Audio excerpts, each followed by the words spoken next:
Hello दोस्तों, नमस्कार। स्वागत है आप सभी का एक बार फिर से हमारे इस चैनल पे। आज आप सबके के लिए हम एक बड़ी अपडेट लेकर के आए हैं जो कि मुजफ्फरपुर डिस्ट्रिक्ट से है।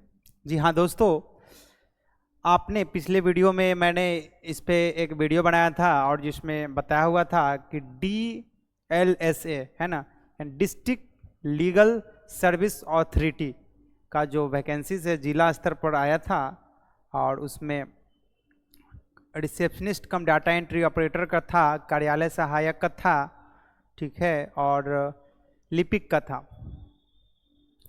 तो इस चीज़ के रिगार्डिंग जो है वहाँ पे क्लियर नहीं किया गया था इस बात को लेकर के कि ऐसा कहा गया था कि जो पटना के DLSA के जो चेयरमैन हैं वो डिसाइड करेंगे कि एग्ज़ाम लिखित परीक्षा लिया जाएगा या फिर आपको जो है मेरिट के आधार पर चयन किया जाएगा।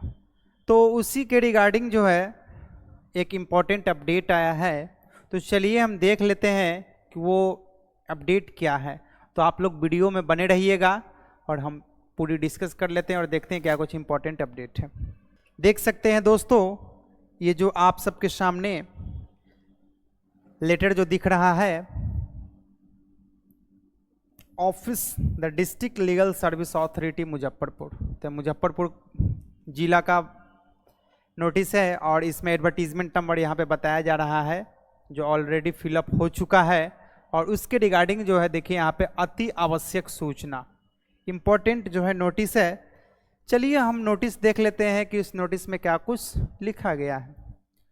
तो यहाँ पे एक छोटा सा ब्रीफ इंट्रोडक्शन दिया गया है कि बिहार राज्य विधिक सेवा प्राधिकार पटना के पत्रांक संख्या इतना डेट दिया है, उसके आलोक में जिला विधिक सेवा प्राधिकार मुजफ्फरपुर के अंतर्गत कानूनी सहायता, रक्षा परामर्श प्रणाली और कार्यालय में पूर्णतः संविदा आधारित विभिन्न पदों पर 2 वर्षों के लिए नियुक्ति हेतु दिनांक 7/9 को जो है 2024 से विज्ञापन जारी कर 27/9/2024 तक जो है इच्छुक अभ्यर्थियों से जो है आवेदन लिया गया था। तो आप सब ने आवेदन, आई होप कि आप सब आवेदन अच्छे तरीके से भर दिए होंगे। और नीचे जो है एक दूसरे पैराग्राफ में कहता है कि जो आवेदन जो भी कैंडिडेट दिए थे उसमें कुछ का आवेदन जो है निरस्त कर दिया गया है क्योंकि डॉक्यूमेंट सही नहीं होने के कारण। देखिए यहाँ पे कहता है, उक्त विज्ञापन के तहत आवेदन करने वाले अभ्यर्थियों को सूचित किया जाता है कि विभिन्न पदों पर प्राप्त आवेदन की समीक्षा उपरांत अपूर्ण और निर्धारित मापदंडों के अनुरूप सही नहीं पाए गए। देखिए यहाँ पे सही नहीं पाए गए आवेदनों को निरस्त कर दिया गया है, ठीक है। उसके बाद शेष बचे वैध आवेदनों को संख्या अपेक्षाकृत कम है, यानी जितना एक्सपेक्ट किया गया था उससे कम ही आवेदन हो पाया है, ठीक है। अगर जो गलत आवेदन किए उसको तो निरस्त ही कर दिया गया, जो बच गया तो वो जो है अनुमान से कम पाया गया। तो विभाग ने यह निर्णय लिया कि उक्त पदों पर बहाली मात्र साक्षात्कार एवं दक्षता योग्यता यानी कंप्यूटर टेस्ट के आधार पर ली जाएगी, यानी कि जो है आपको जो है मेरिट बेस्ड यहाँ पे एग्जाम आपका होने जा रहा है, ठीक है। यहाँ पे एग्जाम वगैरह जो है कंडक्ट नहीं किया जाएगा, रिटेन एग्जाम नहीं लिया जाएगा, सब मेरिट पे होगा, ठीक है। अब यहाँ पे देखिए विभिन्न पदों के लिए आयोजित की जाने वाली साक्षात्कार परीक्षा की तिथि यहाँ पे दी गई है जो कि निम्न प्रकार है। तो आप लोग जिस कैटेगरी में आते होंगे आप लोग अपना तिथि देख लें कि 21/11/2024 को ऑफिस असिस्टेंट कम क्लर्क का, तो मुजफ्फरपुर में जो है LADCS जो है उसका अगर आपने ऑफिस असिस्टेंट कम क्लर्क का फॉर्म भरा हुआ है तो आपको उसके लिए समय जो दिया गया है, दस्तावेज सत्यापन का समय 8 बजे का पूर्वाहन है और साक्षात्कार का समय देखिए यहाँ पे 10:30 बजे, ठीक है, यानी 10:30 में। और आपको यहाँ पे स्थान जो बताया गया है ADR भवन, ठीक है।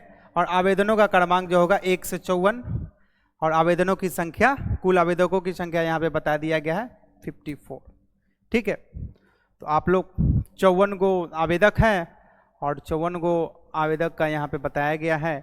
और देखिए दूसरा में आपको 22/11/2024 को जो है रिसेप्शनिस्ट कम डाटा एंट्री ऑपरेटर का है जो कि 8 बजे जो होगा इसका दस्तावेज सत्यापन यानी कि डॉक्यूमेंट वेरिफिकेशन। उसके बाद आपको जो है 10:30 बजे साक्षात्कार का समय, यानी कि आपको रिटन वगैरह जो है नहीं लिया जाएगा एग्जाम, और यहाँ पे आपको मेरिट बेसिस जो है कुछ क्वेश्चंस वगैरह जो है पूछे जाएंगे। और साक्षात्कार का समय ये रहा, और एडीआर भवन में जो है आपको स्थान रहेगा, वहाँ पे आपको पहुँचना होगा। और आवेदकों की संख्या 1 से 58 तक है, कुल आवेदक की संख्या 58 को है। राइट, चलिए, तो ये जो है आप लोग डेट अच्छे तरीके से ध्यान दे देंगे और अपना अपना डेट जो है पहचान कर आप लोग विधिवत समय पर आप लोग एडीआर भवन पहुंचेंगे।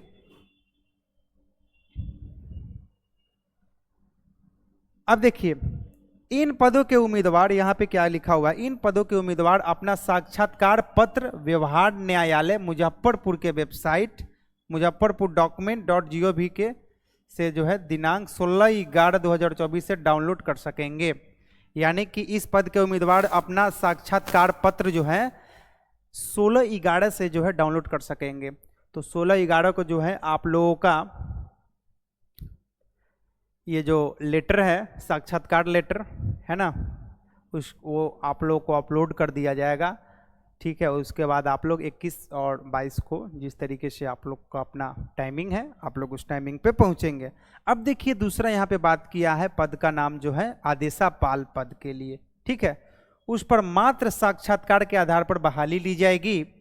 तो यहाँ पे साक्षात्कार के आधार पर यहाँ पे बहाली लिया जाएगा, मेरिट बेसिस यहाँ पे होने जा रहा है।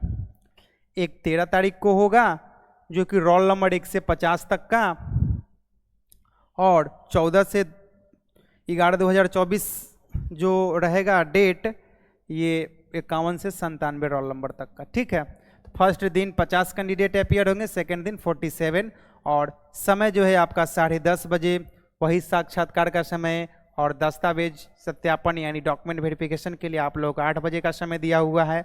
एडीआर भवन, एडीआर भवन कहाँ है भाई? मुजफ्फरपुर। ठीक है,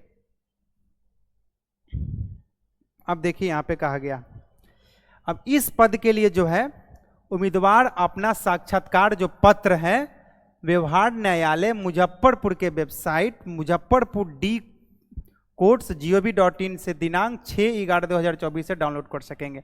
यानी कि इन लोगों का तो 13-14 है तो पहले होगा, तो इस इन लोगों के लिए जो है आपको 6/11/2024 को जो है पोर्टल पर ओपन कर दिया जाएगा, और वहां से आप लोग अपना लेटर डाउनलोड कर लेंगे। उस लेटर को डाउनलोड करके उसके बाद सारा डॉक्यूमेंट के साथ आप लोग एडीआर भवन पहुंचेंगे मुजफ्फरपुर। अब देखिए यहाँ पे क्या कहा गया है, कुछ सभी विद्यार्थियों के लिए जनरल जो इंस्ट्रक्शंस हैं वो हम देख लेते हैं।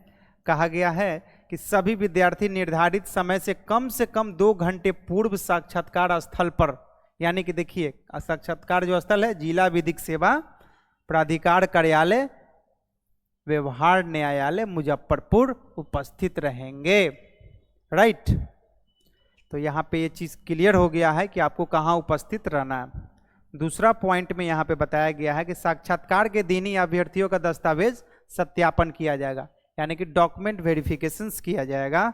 और आपको यहाँ पे तीसरा पॉइंट में कहा गया है कि सभी अभ्यर्थी अपना मूल जो होगा शैक्षणिक प्रमाण पत्र, नियोजनालय में निबंधन की प्रति, है ना, यानी कि नेशनल जो एक्सचेंज में जो आप लोग नंबर जो दिए होंगे वो रजिस्ट्रेशन नंबर, उसके बाद टंकन योग्यता का प्रमाण पत्र, यानी जो आपका टाइपिंग स्पीड क्या है उसका सर्टिफिकेट, उसको लेकर के देशापाल पद के लिए जो है ये लागू नहीं है।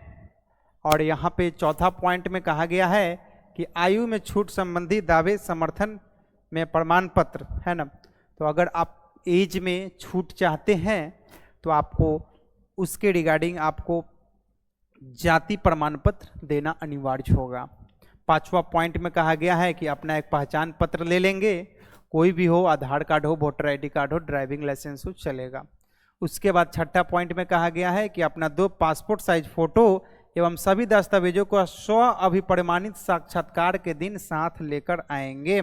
उसके बाद डिक्लेरेशन भी यहाँ पे क्लियर किया गया, तो आप लोग 2 पासपोर्ट साइज फोटो भी ले लेंगे जो आपका करेंट रहना चाहिए। उसके बाद डिक्लेरेशन को जो है आप लोग जो था वो डिक्लेरेशन यहाँ पे सभी दस्तावेजों की स्व अभिप्रमाणित प्रति साक्षात्कार के दिन लेकर पहुंच जाएंगे। ठीक है।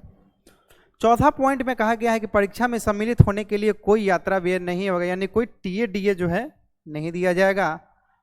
और आपको यहाँ पे साथ ही अभ्यर्थियों को यह निर्देश दिया जाता है कि परीक्षा संबंधी सूचना के लिए नियमित रूप से व्यवहार न्यायालय मुजफ्फरपुर का वेबसाइट मुजफ्फरपुर.decode.gov.in का नियमित रूप से अवलोकन करते रहेंगे। यहाँ पे विभाग ने इस चीज को क्लियर किया है कि उससे रिलेटेड जो भी आप लोग का जो वो लेटर है, ठीक है, वो लेटर वहीं पे डाउनलोड होगा और इसके रिगार्डिंग कुछ भी इंफॉर्मेशन आप लोगों को डायरेक्ट वहाँ पे प्रोवाइड किया जाएगा। तो कोई चिंता नहीं करना है, हम हैं आप सबके लिए और आप सबको इंफॉर्मेशन जो है विधिवत तरीके से जो है आपको समय दर समय लाते रहेंगे और आप लोग अपना ये तैयारी करते रहेंगे और आई होप कि आप सबका सिलेक्शन हो। ठीक है। और मेरे तरफ से बेस्ट ऑफ लक रहेगा एग्जामिनेशंस के लिए जो आप इस में अपीयर होने के लिए जा रहे हैं। ठीक है। चलिए लास्ट पॉइंट जाते जाते देख लेते हैं। देखिए यहाँ पे जो आवेदन है, कुल आवेदनों में से जो रद्द किए गए आवेदनों की सूची, तो जिन कैंडिडेट का आवेदन रद्द हो गया है उसका सूची जो है मुजफ्फरपुर के जो डॉक्यूमेंट decode.gov यानी उसका ऑफिशियल वेबसाइट पे जो है अपलोड कर दिया गया है। उस पर जा करके जो है आप लोग अपना लिस्ट में नाम देख सकते हैं। ठीक है। तो यही था आप लोगों का एक छोटा सा नोटिस, ये नोटिस हुआ क्लियर। ठीक है। तो आई होप कि आप सबको ये नोटिस समझ में आ गया होगा कि आप सबके लिए जो रिस्पेक्टिव डेट है उस डेट पे आप लोग पहुंचेंगे एडीआर भवन, और समय मैंने पहले भी बता ही दिया है जो 8 बजे का समय है और उस समय पे आप लोग पहुंचेंगे मुजफ्फरपुर में व्यवहार न्यायालय में। ठीक है। तो चलिए आशा करता हूं कि ये नोटिस आप सबके लिए हेल्पफुल रहेगा और आप सबकी मदद करेगा आप सबको एग्जाम में अपीयर सही समय पे होने के लिए। तो चलिए इन्हीं सब बातों के साथ आप सबके साथ अब हम चलते हैं और फिर मिलेंगे एक नया नोटिस नया एडवर्टीजमेंट के साथ। तब तक के लिए जय हिंद।